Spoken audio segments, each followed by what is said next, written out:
FM two class.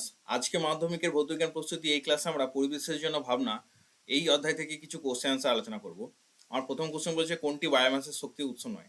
কাঠ, এটা biomass শক্তির উৎস। চারকোল অর্থাৎ কাঠকয়লা, এটা বায়োমাস শক্তির উৎস। গোবর, এটাও হচ্ছে জৈব গ্যাস।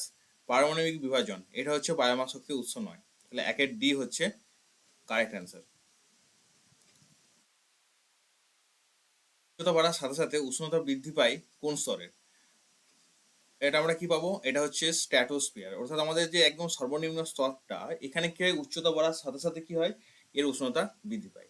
জীবাশ্ম জ্বালানি পরিবেশে যে গ্যাসটির পরিমাণ বাড়িয়ে দেয়, সেটা কোনটা?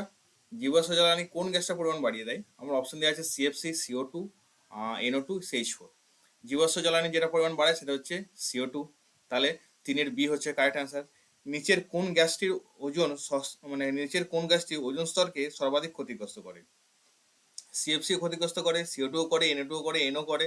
এখানে সর্বাধিক ক্ষতিগ্রস্ত করে CO2। চারের বি হচ্ছে কারেক্ট আনসার।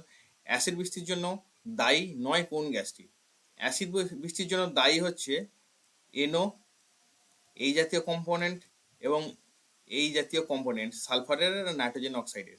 তাহলে এখানে আমরা দেখতে পাচ্ছি CO2 আছে। CO2 হচ্ছে অ্যাসিড বৃষ্টির জন্য দায়ী নয়। তাহলে এখানে কি হচ্ছে? পাঁচের ডি হচ্ছে কারেক্ট অ্যান্সার। বায়োগ্যাসের মূল উপাদান কোনটি? বায়োগ্যাসের মূল উপাদান হলো CH4। ছয়ের সি হচ্ছে কারেক্ট অ্যান্সার। প্রদত্ত কোনটি গ্রিনহাউস গ্যাস নয়? এখানে মিথেন আছে, জলীয় বাষ্প আছে, কার্বন ডাইঅক্সাইড আছে, নাইট্রোজেন আছে। তাহলে এখানে মিথেন হচ্ছে কি গ্রিনহাউস গ্যাস, জলীয় বাষ্প greenhouse gas, carbon dioxide greenhouse gas.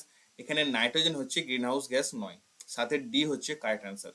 Ozone স্তরের ঘনত্ব পরিমাপ করা হয় কোন এককে? এটাই আমরা জানি ডবসন এককে। ডেসিবেল হচ্ছে শব্দের তীব্রতা মাপার। পারসেক হচ্ছে দূরত্ব মাপার একক। প্রদত্ত কোন গ্যাস দুটি গ্রিনহাউস গ্যাস নয়? এখানে আমাদের অপশন দেওয়া আছে O2 CO2, H2 CFC, O2 H2 এবং CFC NO। তাহলে এখানে এই যে জোড়াটা দেওয়া আছে, এখানে CO2 আছে গ্রিনহাউস গ্যাস, H2 আছে গ্রিনহাউস গ্যাস নয়, কিন্তু CFC গ্রিনহাউস গ্যাস।